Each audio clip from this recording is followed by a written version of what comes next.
Fellow Ghanaians, good evening. Today, Sunday, 19th April, is exactly 3 weeks since I came to you and announced the imposition of restrictions to movement in the Greater Accra metropolitan area and Kaswa, and the Greater Kumasi metropolitan area and its contiguous districts.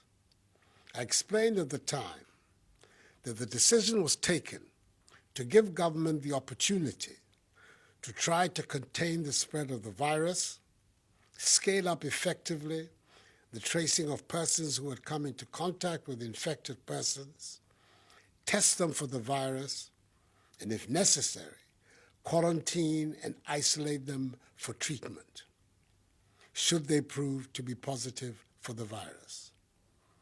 The decision to restrict movement has occasioned a number of severe difficulties for all of us across the country, especially for the poor and vulnerable, and not only for those resident in the affected areas.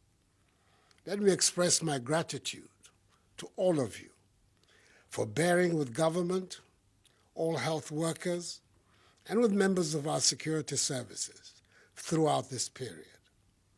I requested all of us to sacrifice for our collective good, and we have been doing just that. I thank all our healthcare workers, the men and women of our security services, and members of the media for the work they've been doing in helping to combat the spread of the virus. Let me also thank the individuals and organizations who have made contributions to COVID-19 National Trust Fund. It is truly appreciated. Fellow Ghanaians, since the first 2 cases of infections were recorded on our shores, we have to date traced some 86,000 contacts, out of which we have test results of 68,591 contacts.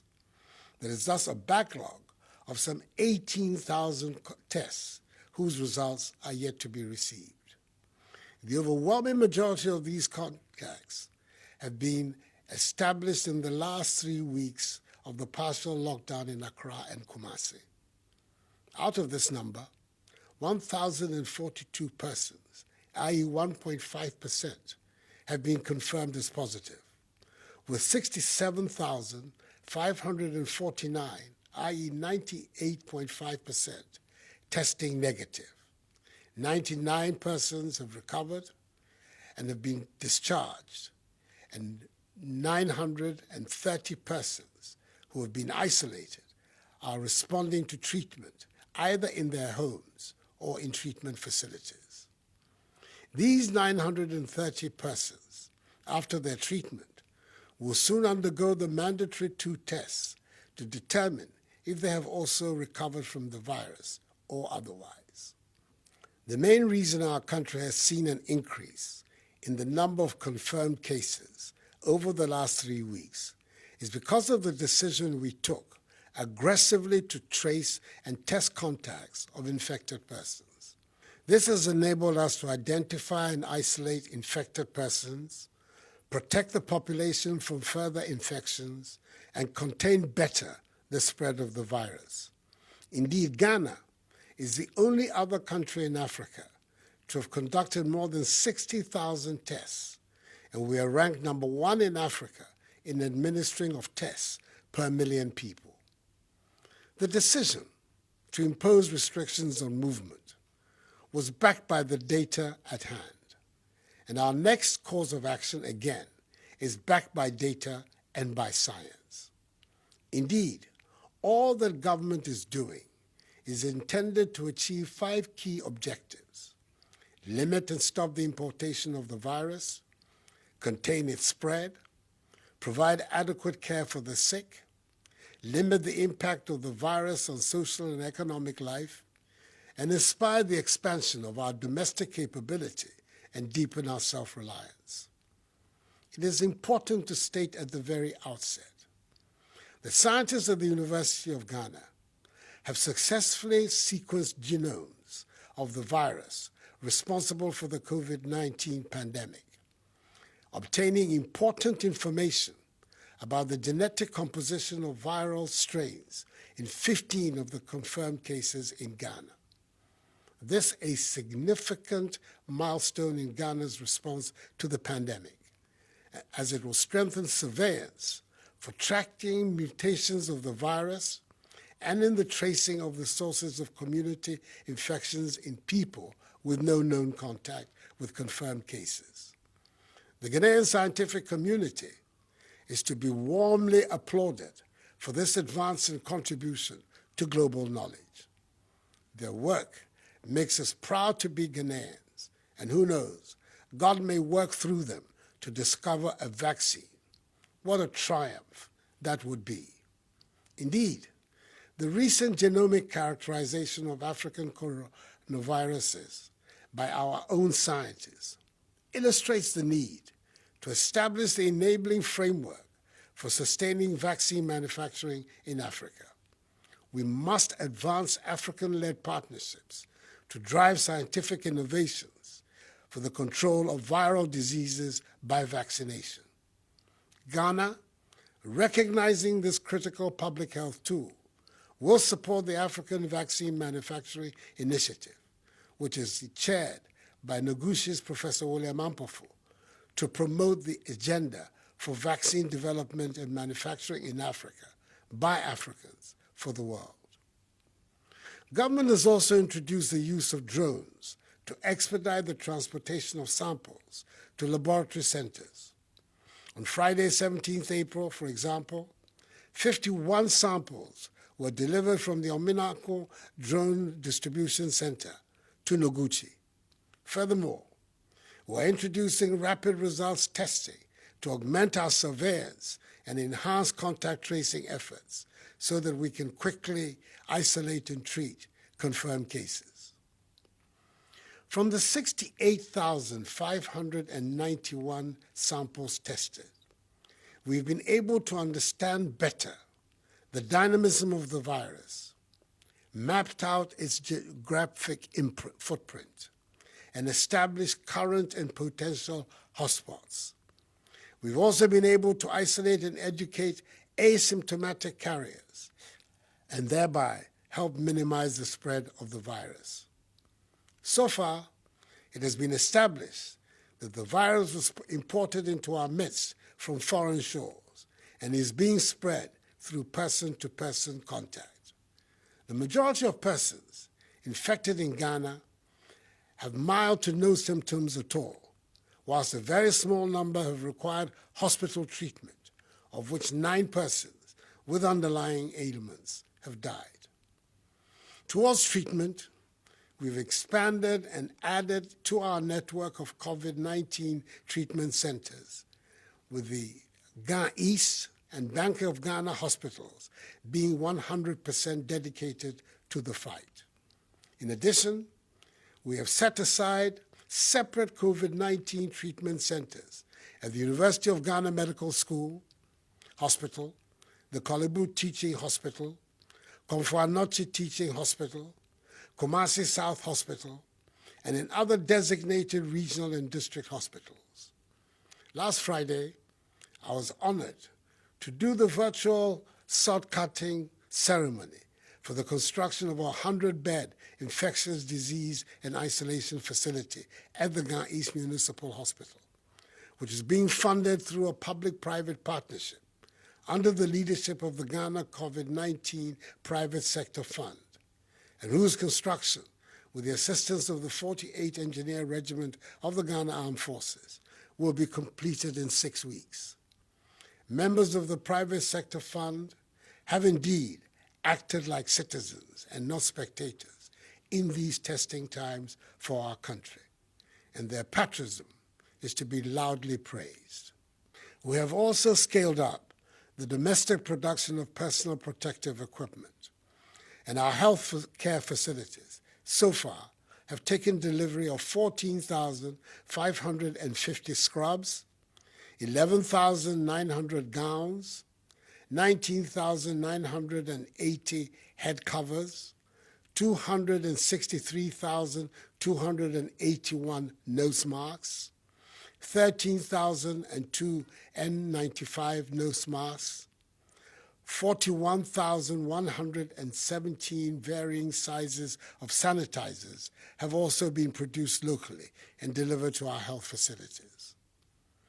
The enhancement of our capacity to test has been made possible by the dedication of the expanded teams at Noguchi Memorial Institute for Medical Research, the Kumasi Center for Collaborative Research, and the National Public Health Reference Laboratory.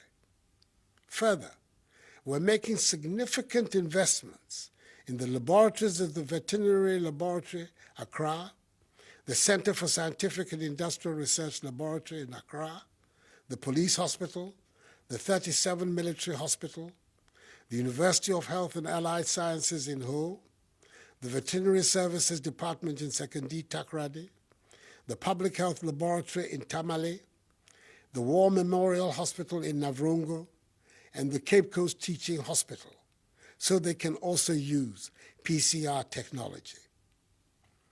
We are recalibrating 100 regional and district tuberculosis gene expert laboratories across the country to help ensure that we have a minimum situation of one testing center per region. Fellow Ghanaians, in view of our ability to undertake aggressive contact tracing of infected persons, the enhancement of our capacity to test, the expansion in the numbers of our treatment and isolation centers, our better understanding of the dynamism of the virus, the ramping up of our domestic capacity to produce our own personal protective equipment, sanitizers, and medicine, the modest successes chalked in containing the spread of the virus in Accra and Kumasi, and the severe impact on the poor and vulnerable.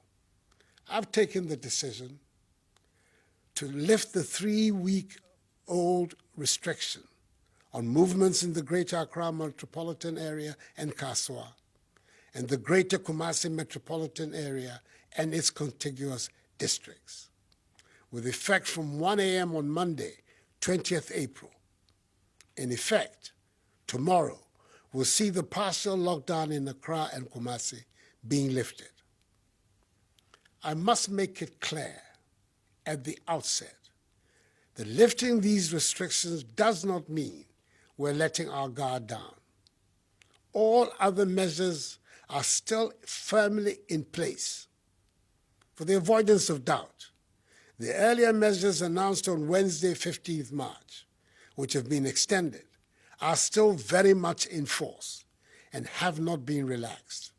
I'm demanding even greater adherence to these measures.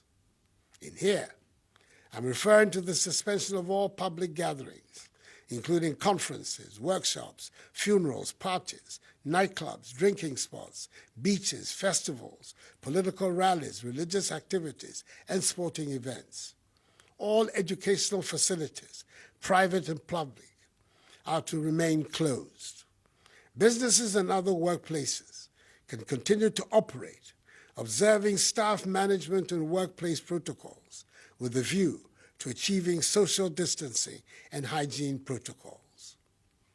Operators of public transport, including our buses, trotros, and taxis, are to continue to run with a minimum number of passengers, as they have been doing for the last 3 weeks in maintaining social distancing.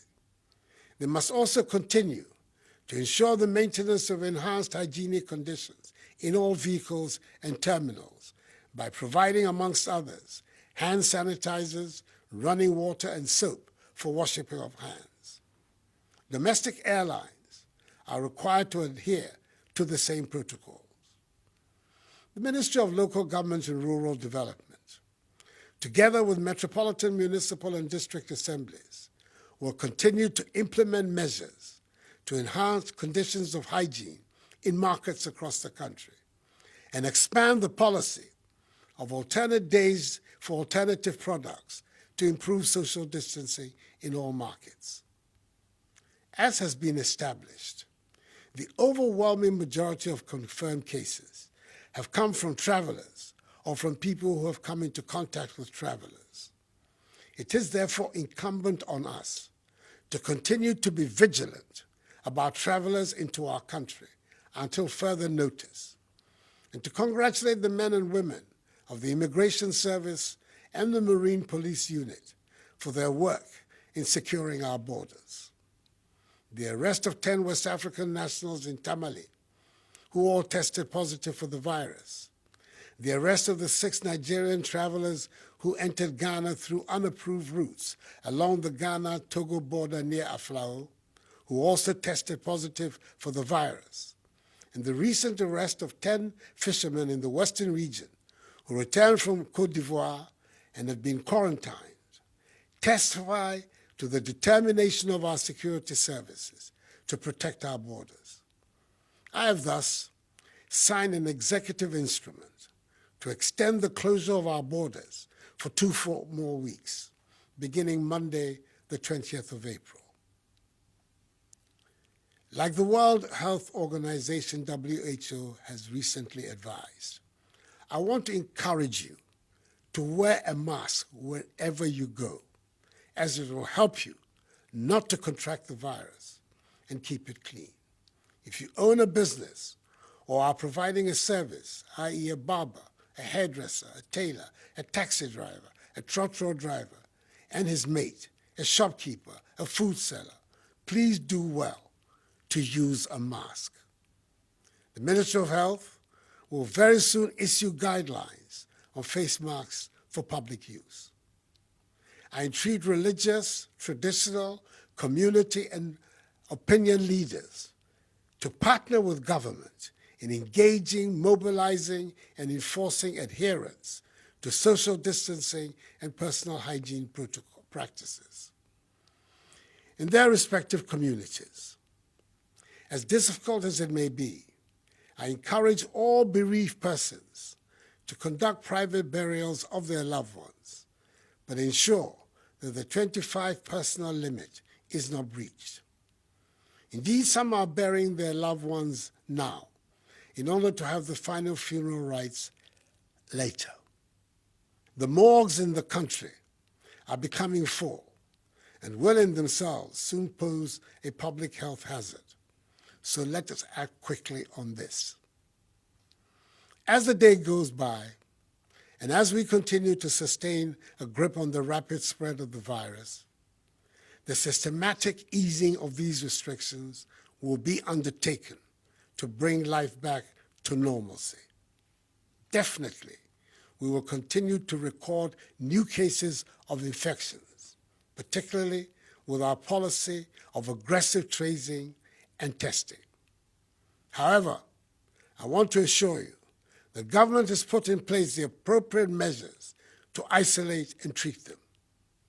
Should there be an unexpected outburst in infections within a community, I've put the health workers and the security services, including the police service and the armed forces, on standby to coordinate a rapid response of human and logistical resources, if necessary, to cordon, impose a curfew, trace, test, and treat infected persons in the affected community.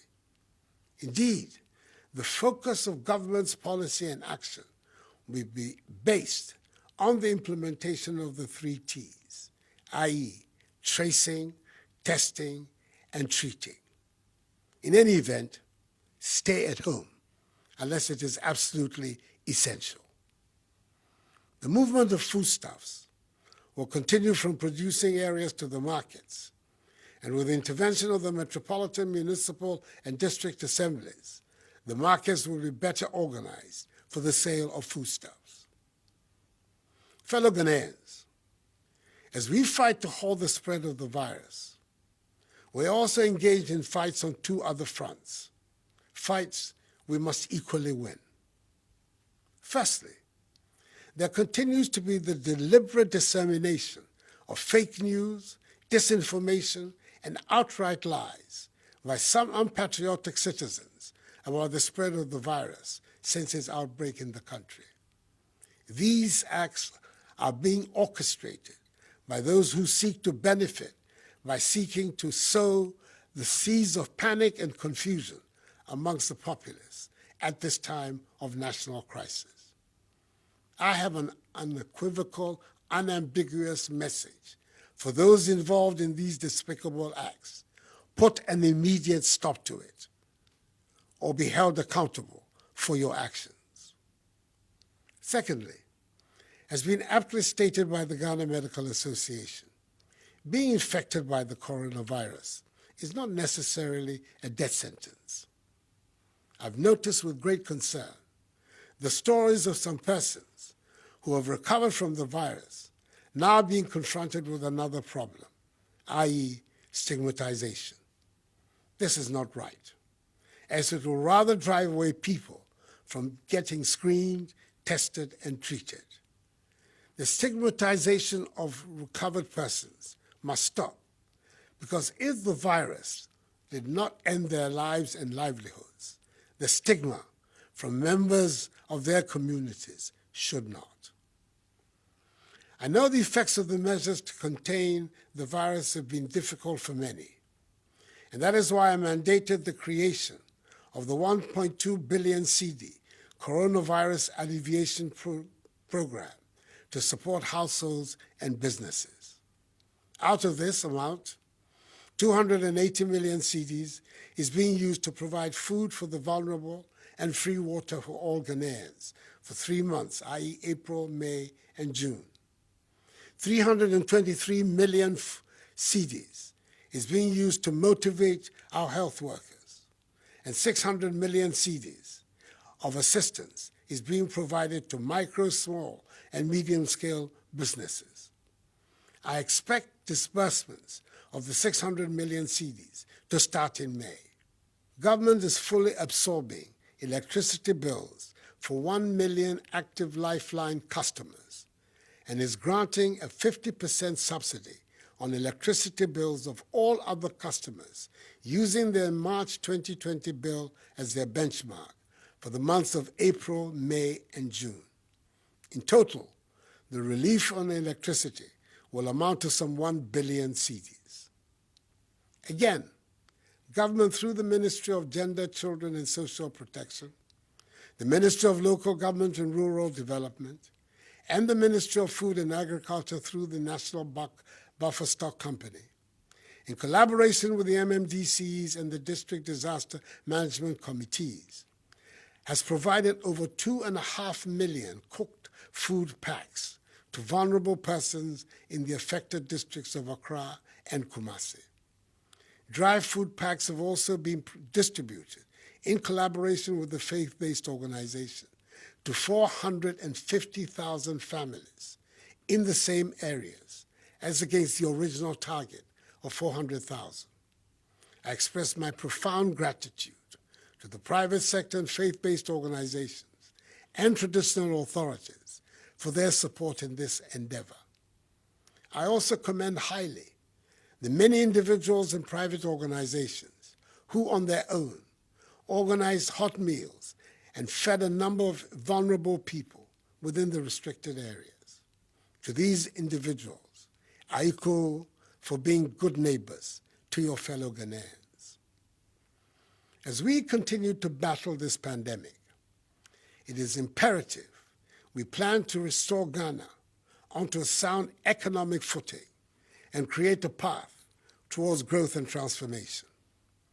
The recent $1 billion United States dollar rapid credit facility, secured from the IMF without any precondition and approved by Parliament, will be used to help close the financing gap that has been created by the pandemic through shortfalls in revenues and additional expenditures.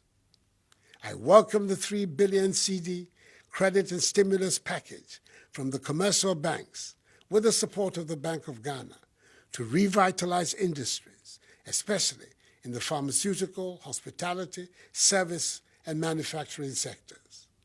The Minister for Finance, that hard-working, outstanding national treasurer, together with his counterpart in South Africa, as co-chairs of the Committee of African Finance Ministers, have been leading a Pan-African effort to bring debt relief to the continent in these difficult times. The recent $1 billion United States dollar rapid credit facility, secured from the IMF without any precondition and approved by Parliament, will be used to help close the financing gap that has been created by the pandemic through shortfalls in revenues and additional expenditures. I welcome the 3 billion CD credit and stimulus package from the commercial banks with the support of the Bank of Ghana to revitalize industries, especially in the pharmaceutical, hospitality, service, and manufacturing sectors. The Minister for Finance, that hard-working, outstanding national treasurer, together with his counterpart in South Africa, as co-chairs of the Committee of African Finance Ministers, have been leading a Pan-African effort to bring debt relief to the continent in these difficult times. Last Friday, they achieved a 9-month debt standstill from the World Bank for all qualifying members of the International Development Association, IDA, starting from 1st May 2020, totaling some 44 billion United States dollars for the countries of Africa. In the case of Ghana, this amounts to a freeze in principal and interest payments for the year, amounting to some 500 million United States dollars. This will create greater fiscal space to help make the Ghanaian economy much more resilient. I've charged the finance minister to leave no stone unturned to achieve an even greater and comprehensive debt relief program for Africa. Our success in defeating the virus is largely within our control. That means each and every one of us must exercise at all times during this period without the partial lockdown in Accra and Kumasi a strong sense of selflessness, self-control, and self-discipline. It is important to stress strongly that coming out of the partial lockdown in Accra and Kumasi does not mean we are out of the pandemic.